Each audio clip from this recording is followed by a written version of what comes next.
notice the eerie similarities between the events of Holy Week and what has been going on in our own world in the past 10 days?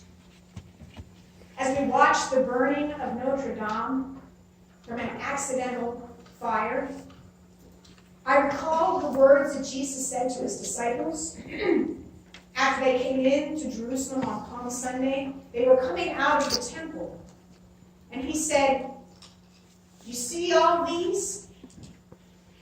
Truly I tell you, not one stone will be left here upon another. All will be thrown down." I thought of those words as I watched the giant heavenward spire blazing with red and orange and then collapse into the plumes of smoke.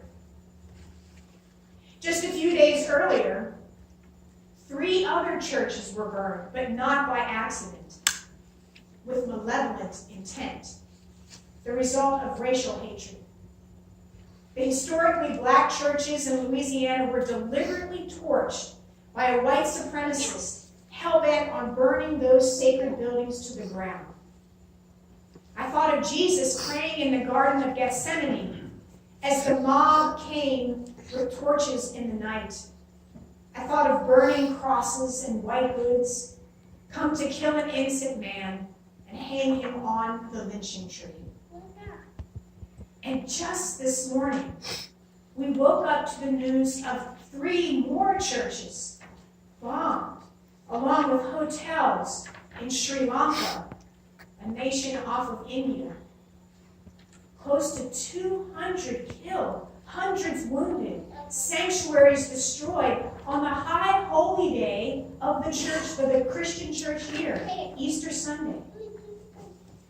Add these barbaric acts to the mosque shootings in New Zealand and the fires in mosques, the synagogue shooting in Pittsburgh, and it seems as if religion itself is under attack. Our news cycle has also been dominated by the release of the Mueller report that recounted stories of corruption, obstruction of justice, blatant and unrepentant lies, and the abuse of power. All of this was set against the backdrop of the Holy Week stories, where Jesus was sentenced to death by corrupt religious and political leaders who obstructed justice, told blatant and unrepentant lies, and abused their power. But what really grabbed hold of me this week was the story about a black hole. Scientists for the first time found a way to photograph a black hole in space. Black holes are the result of a collapsed star, and the result is a frightening abyss of nothingness, where existence is just snuffed out. But now, these are no longer invisible. They found a way to capture that image, that ring of fire around an eye of sheer darkness. It was both really cool and also really unsettling. I don't know about you, but the thought of a gravitational pull so strong that not even light can escape it is both awe-inspiring and terrifying. I wonder if that's how the women felt, standing before the tomb on Easter morning. A combination of awe and terror. Standing before the dark entryway of the cave, they held the spices and the fragrances that they had brought to anoint Jesus' body, to honor him in death, an act of love. But all they saw was a black hole where the stone had been rolled away. They must have been awestruck and terrified. All week they had followed behind Jesus, watching his body be tortured, his dignity stripped away, and his entire being consumed by the hatred and evil of powerful men. Maybe standing at the cross was like watching those churches burn. You feel like you just can't watch, but you also feel like you can't look away.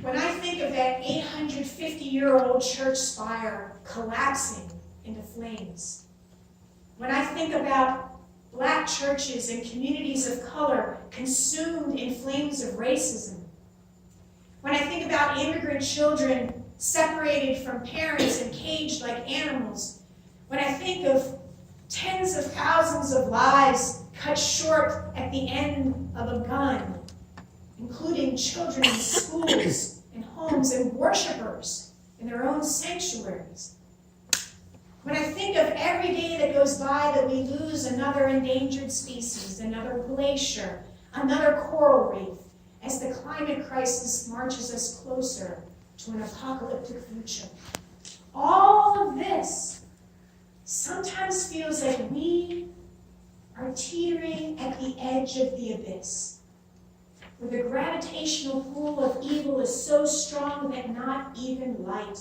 can escape it. This is where we find ourselves this morning, at the juxtaposition between these extremes of awe and terror. We stand beside those women who have been devastated by loss and who dread what is in that black hole of a tomb. Like those women, we are in the presence of forces that are so much bigger than we are. Forces that care nothing about truth or goodness or the respect for life. Forces that have the gravitational pull of a collapsed star and threaten us with powerful cosmic violence. It's no wonder those women trembled. I have trembled too. Maybe you know what it's like to tremble as well. Even when they discover that the tomb is empty, when they learn that Christ is risen, the women still can't stop trembling. It's this moment of disorientation when they're not quite sure where to go or what to believe or what to do or what to say. And each of the Gospels has a different perspective on this. Matthew tells of the ground shaking and a dazzling angel appearing to the two Marys, telling them that Christ has been raised from the dead. In John, it's just one woman, Mary, in utter despondency, weeping when she encounters Christ. And she doesn't even recognize him at first. She mistakes him for the gardener. In Luke, as we read, they were terrified and bowed their faces to the ground when they saw the two angels announcing Jesus' resurrection. But when they try to tell the male disciples about this miracle, no one believes them. They consider it an idle tale, an old wives' tale. In Mark's original ending, the women don't even say a word to anyone. It says that they went out and fled from the tomb, for terror and amazement had seized them, and they said nothing to anyone, for they were afraid. I understand this fear. It disorients me. It rearranges my thoughts in a way that I can't always control. It shakes up all the puzzle pieces in my brain, and I have to figure out how to put them back together again. And sometimes the fear takes some of the pieces away or hides them. And it leaves me feeling frustrated and paralyzed and feeling like I'm teetering on the edge of the abyss. Perhaps I'm just being overly sensitive, but I find myself in this grief-stricken state of disorientation more times than I care to admit. One time it happened when I was talking with my friend and colleague, Emily Askew, who teaches with me at Lexington Theological Seminary. We were talking about Earth Day, and how the celebration of flowers and greenery seems insignificant, when the truth is that people are being murdered in places like the Amazon and Central America just for trying to protect the environment. I was feeling overwhelmed as we were talking, thinking about the terrifying news about the state of our planet's climate and the relentless stories about God's precious creatures blinking out like stars sucked into the black hole of extinction. As we were talking, I just began weeping with sadness and grief. I feel so powerless, I said. But I have children to raise and a loving husband who is my life partner. I have students who count on me to teach them how to be pastors. And for heaven's sake, I'm a Christian preacher. How am I supposed to encourage people to believe in the resurrection when all I am doing is struggling in the face of crucifixion? Emily was quiet at first and just sat with me in my grief. And then she said something. She said, "What I do when I feel this way is I put myself in the proximity of hope." The proximity of hope. If I can't generate hope on my own, then I find something or someone who can pull me into their orbit and keep me from falling into the abyss. You don't always have to be the strong one, Leah, she said. And you are not alone. That's what God's grace is all about. Just put yourself in the proximity, the nearness of hope. So I've been taking her advice. This week I picked up burial spices and I followed the women who followed Jesus. I put myself in their proximity, the proximity of hope. And I find myself gently pulled into their orbit. And I watch where they're pointing me. This week as the church is burned, I also learned of a father and daughter who had reconciled after a long period of estrangement. There was like a cold void between them and their family. The father shared with me that they had found a way to be in relationship with each other, something that I was not sure was ever possible the last time we had talked. This reconciliation between a father and a daughter may seem like a small thing, but it was a resurrection moment for me that I clung to in the midst of earthquakes that shook our world. I also read about wealthy donors who have pledged millions of dollars to rebuild Notre Dame. But the real story for me is that over $2 million has been raised through the GoFundMe account for the Louisiana churches. As one of their pastors said, what had been intended for evil, God has transformed into good. I choose to believe that these are words of resurrection, and I do not count them as an idle tale. And then I watched a video of Greta Thunberg, the teenage climate activist from Sweden, the one who started the youth climate strike.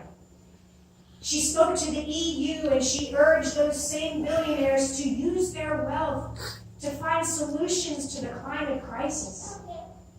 When I see her, I see the face of Jesus, the gardener of our planet, in her bold and fearless witness.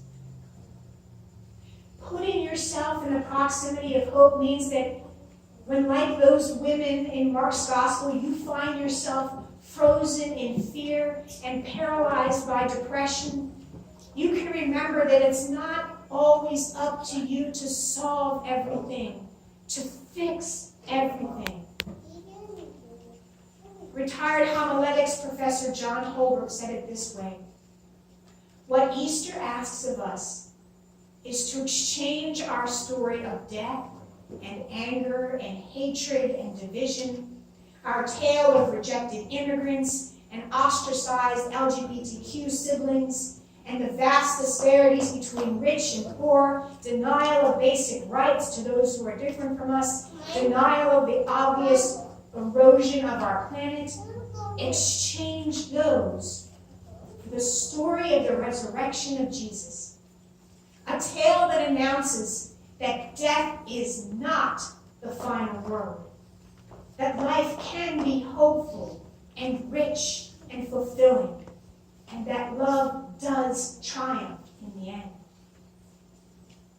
And so I put myself in the proximity of hope that this God, this Jesus, is sovereign even over the crushing nothingness of black holes. I put myself in the proximity of hope that God is sovereign over the forces of evil that gaslight us and lie to us and cage our children and stoke fires of hatred and pit us against each other and make us afraid. I put myself in the proximity of hope that Jesus is sovereign over the forces of fear and anger that want to arm themselves in order to shoot and kill, bomb, burn, and destroy. This Easter story tells me that the gravitational pull of the man on the outside of that tomb is stronger than the pull of the black hole inside of the tomb.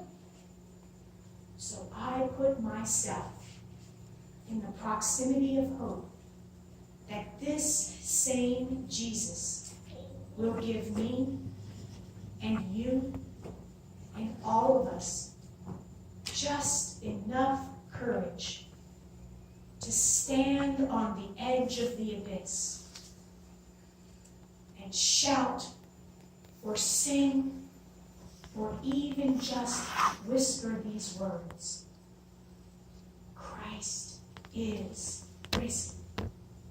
He is risen indeed. Hallelujah.